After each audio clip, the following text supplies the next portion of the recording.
The whispers had already started long before the first meeting. News traveled fast in the business world. And when it broke that her company was being considered for a $900 million partnership, the entire industry seemed to pause. A black woman CEO negotiating on that level was rare, so rare that analysts, investors, and journalists could barely hide their surprise. Some praised her achievement, calling it a breakthrough moment for equality in the corporate world. Others, less kind, suggested it was too ambitious, too dangerous, too bold. But she was used to people doubting her. It had happened all her life. Every promotion, every award, every milestone, someone always whispered that she didn't belong. That she was too young, too inexperienced, or too different. And every single time, she had proven them wrong. This time would be no different. The billionaire family she was meeting with had an intimidating reputation. They were known for swallowing companies whole, for taking partnerships and twisting them until only their own interests survived. Some CEOs went into negotiations with them and never came out the same, dreams destroyed, legacies erased. Yet she wasn't afraid. She saw the risks, yes, but she also saw the opportunity. If this deal was done right, it wouldn't just change her company, it could change the future of minority-owned businesses everywhere. The morning of the first meeting, she dressed in silence. No flashy diamonds, no heavy designer gowns. Just a crisp, dark suit that fit her perfectly. Power, she believed, didn't come from clothes. Power came from the way you carried yourself, the way you spoke, the way you refused to bend, even when the whole world expected you to. As her car pulled up to the skyscraper where the meeting would be held, she glanced out the tinted window. Paparazzi crowded the entrance, flashes from their cameras bursting like fireworks.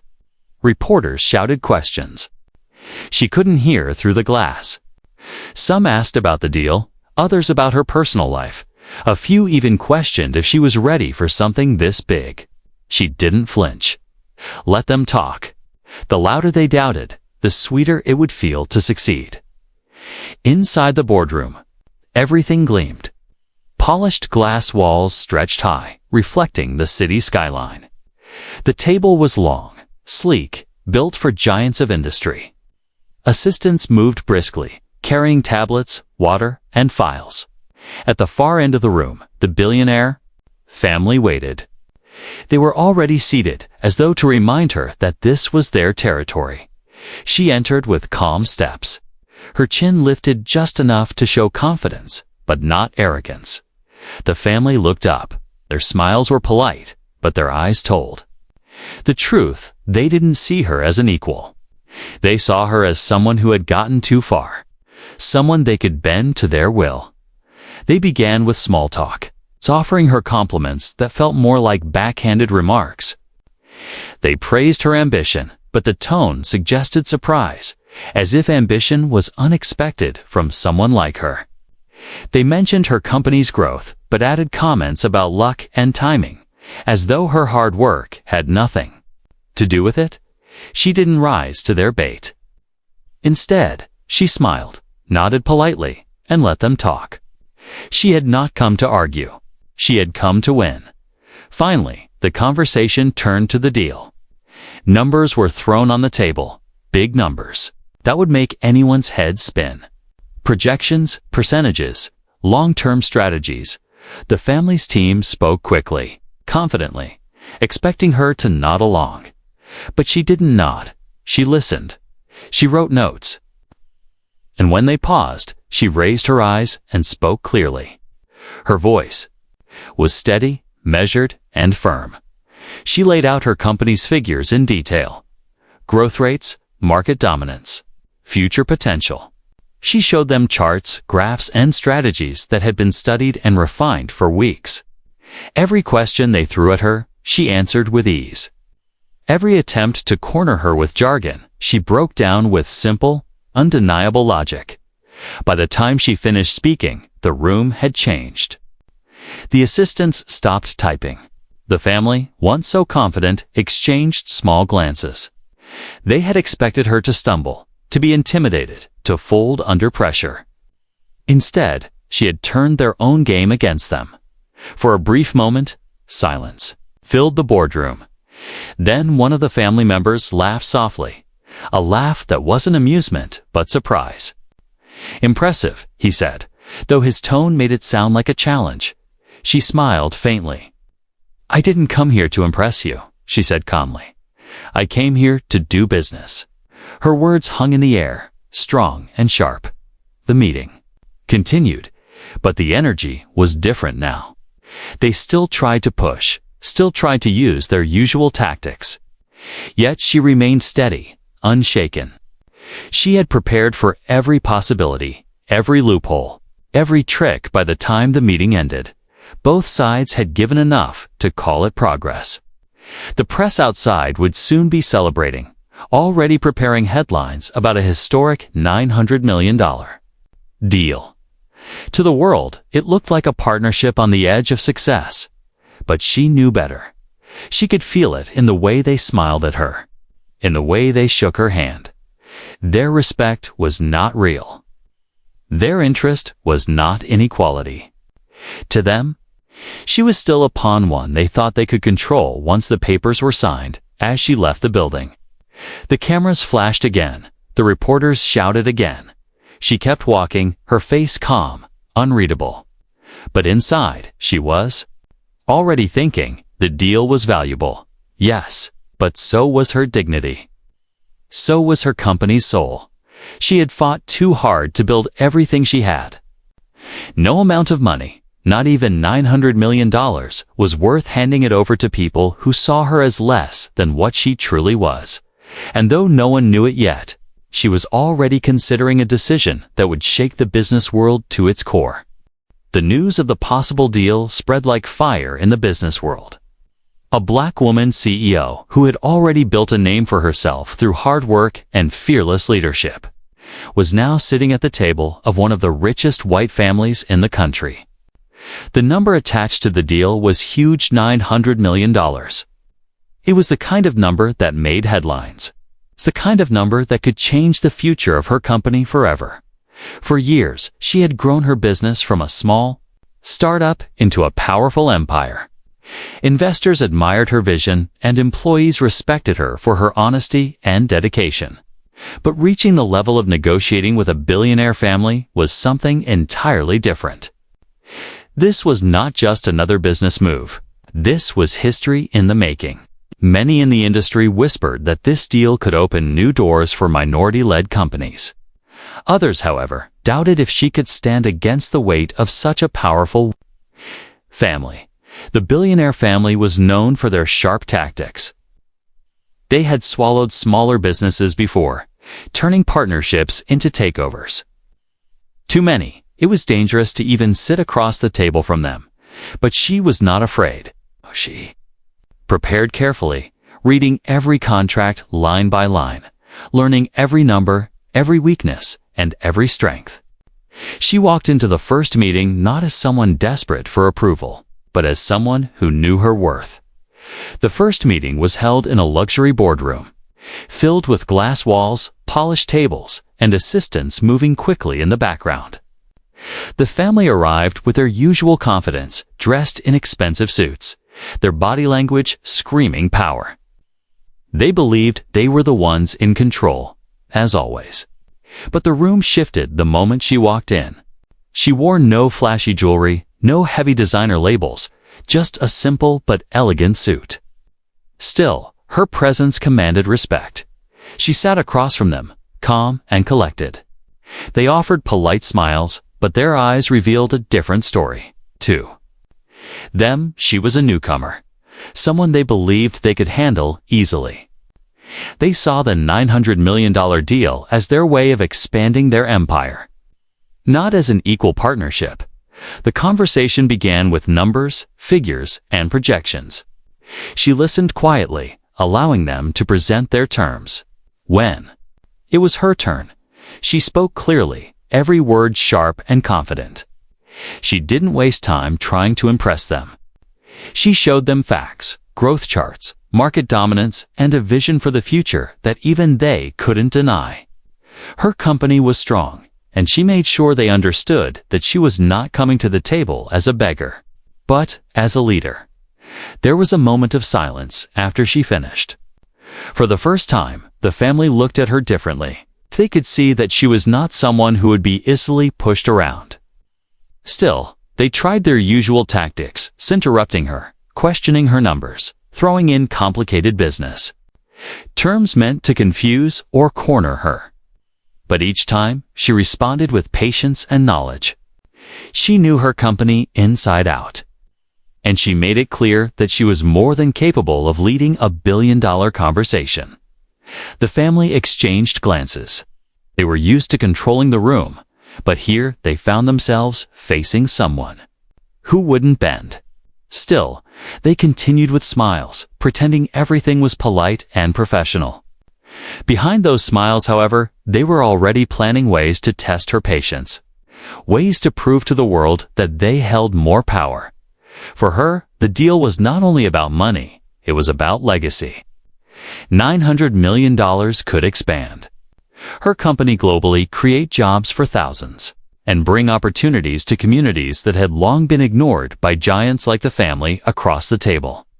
She wanted this deal, but not at the cost of her dignity. As the meeting ended, cameras outside flashed, reporters waited eagerly, and whispers filled the air. Everyone knew something big was happening. The headlines were already being written. Black woman CEO nears billion-dollar deal. To the public, it looked like a dream come true. But inside that boardroom, both sides knew this deal was going to be more than just business. It was going to be a battle of respect, power, and pride. She left the room with her head held high. The family watched her go, smiling their polite billionaire smiles, but underneath, they were unsettled. They had met many CEOs before, but this woman was different.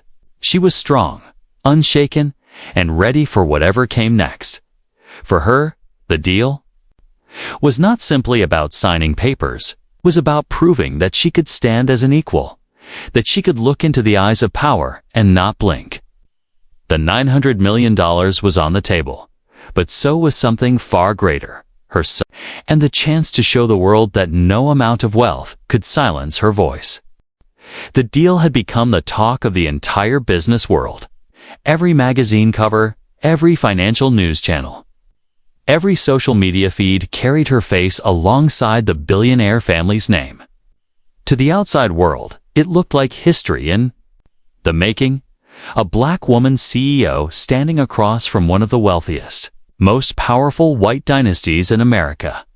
But behind the headlines, the boardroom told a different story. The family was not impressed. Not really. They smiled for the cameras. They shook hands for the photographs. But the moment the doors closed, their real attitude showed. It began subtly.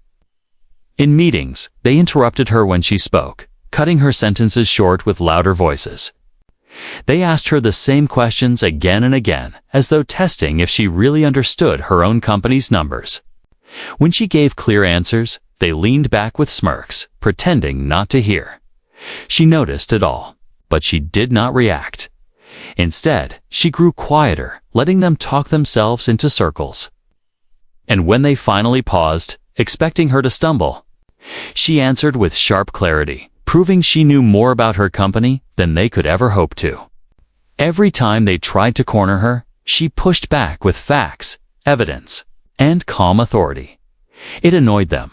One afternoon, during a key strategy meeting, a member of the family leaned across the polished table and said, "You've built a fine little business, but at this scale, you need real guidance." The word little echoed in the room like an insult. Her eyes narrowed ever so slightly. She leaned forward too, her voice calm but edged with steel. "With respect, my company is valued at several $billion. That isn't little. That's leadership." The room went silent. The assistants paused their typing, glancing nervously at one another. The family member leaned back in his chair, his smile thin, but he didn't press further. She had drawn a line, and they knew it. The power struggle continued outside the meetings as well. At a grand networking gala hosted by the family, she arrived to find her seat placed deliberately at the far end of the table, away from the main speakers. It was a calculated move, one meant to signal to the guests that she wasn't equal to the others, but she refused to let them write the story. When it was her turn to speak, she stood, walked confidently to the center of the room, and gave a speech that silenced every whisper. She spoke about her journey, about starting from nothing, about fighting against doubters, about building a company that created jobs and opportunities for thousands. Her voice was steady, her words powerful, and by the time she finished, the entire room was applauding. The family clapped too, their smiles tight, their eyes cold.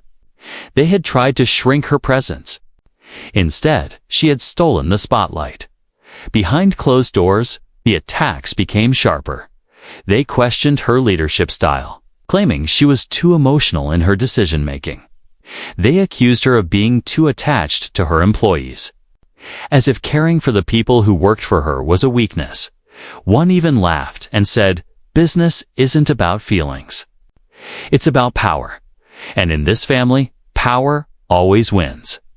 She stared at him for a long moment, then replied softly, "That may be true in your family, but in mine, respect wins. And respect lasts longer than fear." The remark stung. Air in the room tightened, but she did not waver. She was beginning to see the truth. The deal wasn't really about partnership for them. It was about control. They wanted her company's reach, her innovation, her influence, but they did not want her. They wanted to put her face on the front page, then push her aside when the ink was dry, and she could feel it in every meeting, every smirk, every dismissive laugh. One particular incident marked the shift from annoyance to open humiliation. At a press conference, standing under bright lights, the family was asked about working with her. One of the sons, smiling for the cameras, said, "We admire her ambition, but this is a big deal, and we'll make sure things are run properly." The word ambition dripped with condescension, and the phrase "run properly" implied she couldn't handle it. The reporters laughed nervously. The cameras flashed, and she felt the sting of public belittlement. For a brief second, she considered firing back. She could have exposed them, challenged them right there. But instead, she smiled, calm, steady, unmoved. Later, in private, one of her closest advisors asked her, "How can you stand this? How can you let them treat you like this?" She answered simply, "Because I want them to believe I am patient. The more they underestimate me, the harder the fall will be when I decide to act." Her patience was not weakness. It was strategy. The family didn't know it, but every insult, every attempt to humiliate her, every backhanded comment, they weren't breaking her down. They were building her resolve. She began to prepare quietly. She studied not only their offers, but their weaknesses. She dug into their history, their failed partnerships, their scandals. She built her case piece by piece, knowing the moment would come when she would need to show the world who they really were. The deal had started as a dream, a chance to make history. But now it was something else. Now it was a test of dignity. And if they thought she would trade her dignity for $900 million, they were gravely mistaken. As the days went on, the tension grew sharper. Every meeting felt like a chess game, every word carefully chosen, every glance a weapon. The family continued their tactics, but she met them with unshakable grace. And though they didn't know it yet, the gan was already slipping from their hands. Because in this power struggle, they had one weakness: arrogance, and she was ready to use it. The grand ballroom sparkled with chandeliers, glass walls, and the hum of the city below. It was the family's annual charity gala, an event where the rich gathered not only to write checks, but also to show off their power. Politicians, celebrities, CEOs, and media executives filled the room. Reporters stood ready, their cameras clicking at every smile, every handshake. For the billionaire family, this was tradition. For her, this was an ambush. She knew the moment she walked in. Her name was not on the list of key speakers, even though she was supposed to be the face of the deal. Instead, her seat was once again pushed to the far side of the long dining table near minor investors. To the casual observer, it looked like nothing. But to those who understood power games, it was a message. You are not one of us. She didn't react. She simply smiled, sat where they placed her, and waited. The evening unfolded with speeches. Members of the family spoke one after another, their voices filling the hall. They praised their empire, their success, their vision for the future. And then, almost casually, one of the sons gestured toward her seat. "We are proud to partner with fresh talent," he said, his voice smooth but sharp. "She has shown remarkable ambition for someone from such humble beginnings." Laughter rippled through the room. Not loud, but enough. Enough to sting. She held her breath for a moment. The words were not praise. They were a dagger, dipped in politeness. Ambition sounded like a compliment, but in his tone, it was an insult. And humble beginnings was a reminder to everyone of where she came from, as if her background was a flaw. As if she had no right to sit in a room like this. The cameras flashed, capturing her calm face. Inside, however, her heart tightened.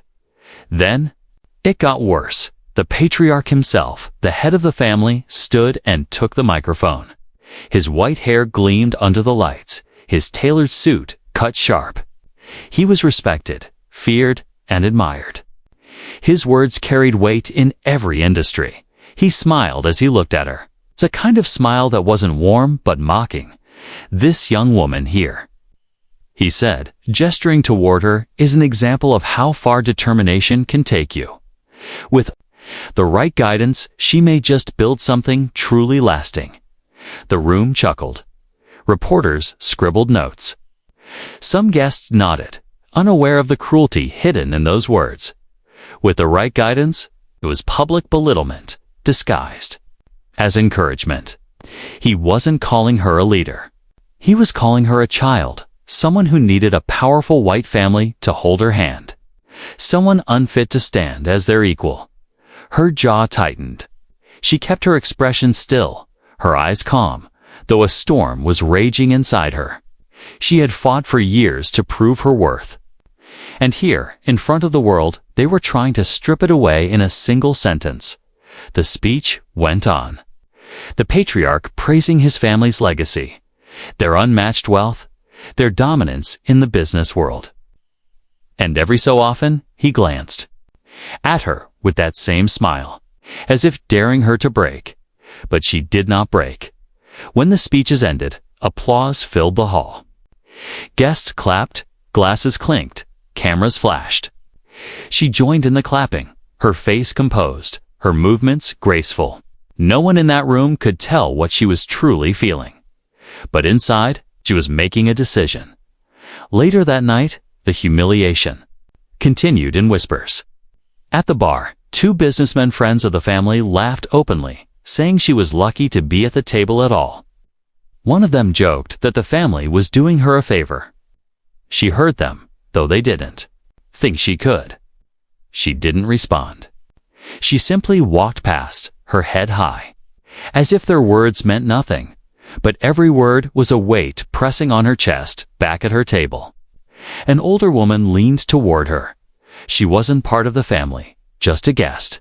She whispered softly, "You don't deserve this. You deserve better." Those words struck her deeply. She gave the woman a grateful smile, but her mind was already racing. The gala was supposed to celebrate the partnership. Instead, it revealed the truth. The family did not see her as an equal. They never would. And if she signed the deal, she would be giving them exactly what they wanted: her brilliance without her dignity, her company without her respect. No, she wouldn't give them that. As the night drew to a close, the family posed for photographs with their guests. She was called to the front, standing beside them under the bright lights. The cameras flashed again and again. To the world, it looked like a partnership of equals. But she could feel the smugness in their stance, the quiet arrogance in their posture. It was then that she decided she would not let them define her story. She would not let them smile for cameras, using her face as a symbol of diversity while humiliating her in private. She would not let them buy her soul for $900 million. She smiled for the cameras, yes. She posed for the photographs, yes. But behind that smile was resolve. The humiliation had not destroyed her. It had set her free. That night, when she returned to her hotel suite, she sat in silence by the window, looking out at the city lights. Her phone buzzed non-stop messages from reporters, investors, even employees who had seen the event online. Many of them were proud of her. Some were concerned. All were waiting to see what she would do next. She picked up her pen and began writing notes. Not for another negotiation, not for another meeting, but for a statement. The family thought they had one. They thought they had shamed her into silence. But what they had really done was hand her the power to walk away. And when she did, it wouldn't just be her walking away from them. It would be her walking into history. The gala had ended, but its shadow lingered. Her face was everywhere: magazine covers, financial news shows, business blogs. To the world, she looked radiant, standing beside the billionaire family with her practiced smile. Headlines spoke of a groundbreaking partnership, a historic deal, the future of corporate diversity. But inside her hotel suite that night, the truth was far from glamorous.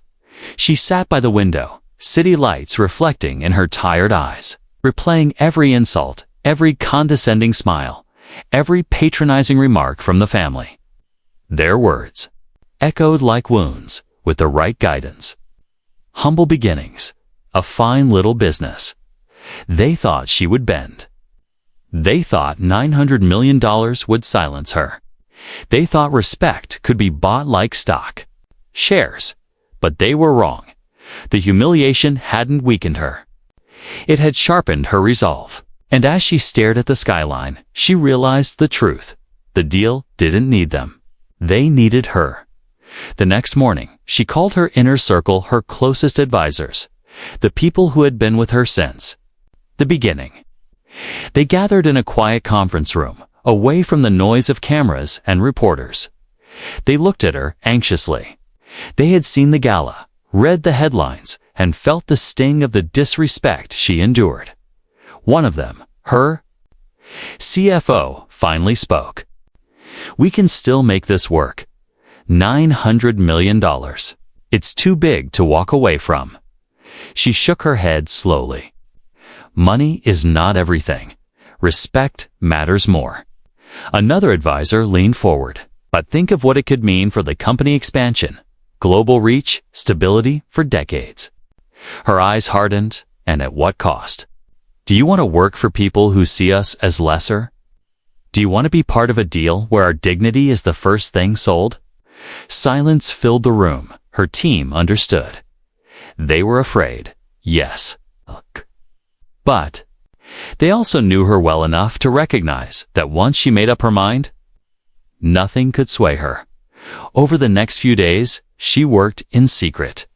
While the family believed the deal was moving forward, she was preparing a different kind of strategy. She reviewed every clause of the contract, every condition they had hidden in legal jargon, and with each page she read, her anger grew. Family had planned to tighten control over her company within months of the deal closing. They wanted seats on the board, veto power over her decisions, and the right to override her leadership. It was not a partnership. It was a takeover dressed as an alliance. She marked the papers with red ink, circling every unfair clause, underlining every trap. Then she gathered her legal team. "We are not signing this," she told them firmly. "Prepare my official withdrawal." Her lawyers looked at her with shock. One whispered, "Do you know what this will do?" The media will explode. They will call you reckless. She gave a small, cold smile. Let them. I would rather be reckless with dignity than rich with shame. While she prepared her exit, the family continued their games. They scheduled more press events, dropping hints that the deal was nearly done. They leaked stories to the media about their generosity, how they were uplifting her company.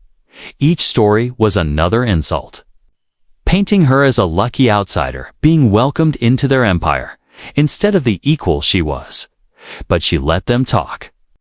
She let them boast because she knew what was coming. The turning point arrived one evening in another boardroom meeting. The family presented their final terms. They slid the polished documents across the table, confident smiles on their faces. "Here it is," one of them said smoothly. "The deal of a lifetime." She opened the folder, scanning the words. Every clause, every condition was exactly as she had expected. Suffocating, insulting. When she closed the folder, the room grew quiet. "Well," the patriarch asked, leaning back in his chair. "Shall we make history together?" Eyes met his. For the first time, she allowed her real feelings to show. Calm, cold. Determined, "No," she said softly. The room froze. "No?" One of the sons repeated, laughing nervously. "You can't be serious. This is $900 million on the table." "I am serious," she replied. "You think this is about money. It's not. It's about respect. And you have shown me none." The patriarch's smile vanished. "Do you understand what you're throwing away?" She leaned forward, her voice steady. "Do you understand what you've already thrown away? You've had the chance to partner with me, to treat me as an equal, to build something together. Instead, you tried to humiliate me, to own me, to strip me of dignity. That is not partnership. That is arrogance." Her words cut through the silence like a blade. The family shifted in their seats, their confidence slipping. They were not used to being defied, not in private, and certainly not in a deal of this size. But she was not finished. She stood, gathering the folder. "This deal is over. And when the world asks why, I will tell them the truth. I will tell them how you underestimated me, how you disrespected me, and how I chose dignity over dollars." With that, she walked out of the room, leaving the family stunned. That night, she released her statement to the press. Clear, bold, unapologetic. It read, "My company will not move forward with the proposed $900 million deal. We believe true partnerships are built on respect, equality, and trust. These values cannot be compromised, no matter the price." The statement exploded across the media. Some called her brave. Others called her foolish. Analysts debated endlessly, had she thrown away the deal of a lifetime, or had she set a new standard for leadership? But ordinary people workers, small business owners, young entrepreneurs saw something else. They saw courage. They saw a woman who refused to bow, who refused to be bought, who proved that dignity was worth more than money. For the first time in days, she smiled, not the polite smile for cameras, not the forced smile at galas, but a real smile. She had turned humiliation into power, and the game had only just begun. The news broke like thunder. Her statements spread across screens within minutes, flashing on news tickers, exploding on social media, and dominating every headline. CEO walks away from $900 million deal. Billion-dollar partnership collapses overnight. Black woman CEO chooses dignity over dollars. In boardrooms across the country, executives gasped. On Wall Street, analysts argued loudly on live television. Some said she had ruined her future. Others said she had created a new playbook for leadership. But ordinary people, the workers, the dreamers, the underdogs, saw something more. They saw a woman standing up to the untouchables, refusing to be bought or bullied. and their voices rose online in a wave of admiration. Hashtags with her name trended globally. Messages poured into her inbox. "Thank you for showing us we don't have to bow. You inspire us." Finally, someone with courage. She had expected backlash. She had expected doubt. But she had not expected the outpouring of respect from people she had never met. Meanwhile, the billionaire family scrambled. Behind closed doors, they were furious. They had expected obedience. They had thought she would swallow their insults for the promise of $900 million. Instead, she had embarrassed them. Publicly, their empire was not used to rejection, especially not rejection that painted them as arrogant bullies. Their lawyers rushed to draft statements. Their PR team flooded the media with stories claiming she was unstable, inexperienced, and unprepared for deals of this magnitude. They tried to spin the narrative, insisting they had withdrawn first, that they were protecting themselves from her reckless decisions. But the world wasn't buying it. People remembered the patriarch's words at the gala. They remembered the condescending smiles, the dismissive tones. Clips of the family's comments were replayed on the news, dissected by experts, shared on social media. Slowly, the image of the family shifted. No longer the untouchable icons of wealth, they were now painted as arrogant, outdated, blind to the new world. And all because one woman had said no. Inside her office, her team gathered nervously. Some feared the backlash would destroy them. Investors might pull out. Partners might hesitate. Competitors might circle like sharks. But she was calm. "Let them talk," she told her staff. "Let them call me reckless. Let them doubt. While they waste time trying to smear me, we'll keep building. And when the smoke clears, we'll be stronger than ever." Her words carried power, steadying the hearts of those who worked for her. They had followed her through storms before, and this time would be no different. Days turned into weeks, and the aftermath unfolded like a storm. Yes, some investors pulled out, afraid of the controversy. Stock prices dipped briefly, and critics celebrated, pointing to the numbers as proof she had failed. But then, something unexpected happened. New investors stepped in. Investors who respected her courage, who wanted to align with her vision of dignity and equality in business. Smaller firms reached out, eager to partner with her company instead of the billionaires. Crowdfunding campaigns even appeared online, with ordinary people donating to support her cause, sending messages like, "This is bigger than money.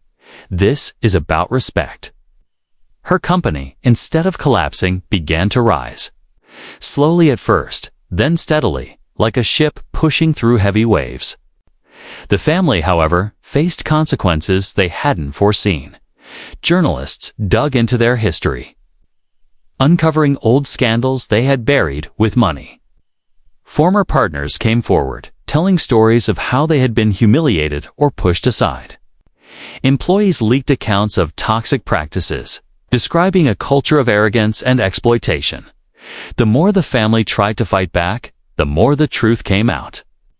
Their empire, untouchable for decades, began to crack under the weight of public opinion. And at the center of it all was her qualm, steady, unbroken. One evening, weeks after the deal collapsed, she was invited to speak at a leadership conference. Thousands filled the hall, and millions more watched online. She walked onto the stage. In her simple suit, the same elegance she had worn in every battle. The audience rose to their feet, clapping, cheering. When the noise settled, she began.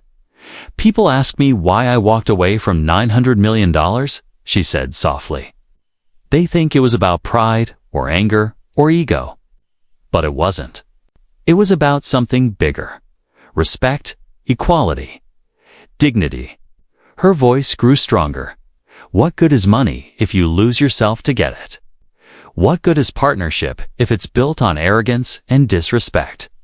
I walked away because I would rather stand with dignity and build slowly than kneel with shame and build quickly." The hall erupted in applause. Cameras flashed. Hashtags exploded online again. She had not only survived the storm, she had turned it into her stage from that day forward. Her company gained a new reputation not just as a business, but as a symbol.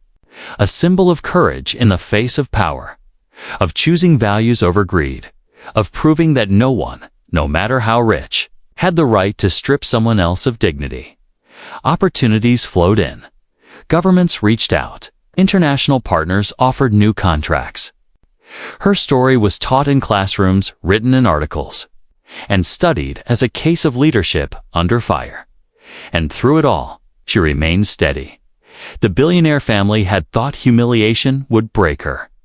Instead, it had built her into something stronger than money could buy. They had tried to define her as small, but she had shown the world she was bigger than their empire.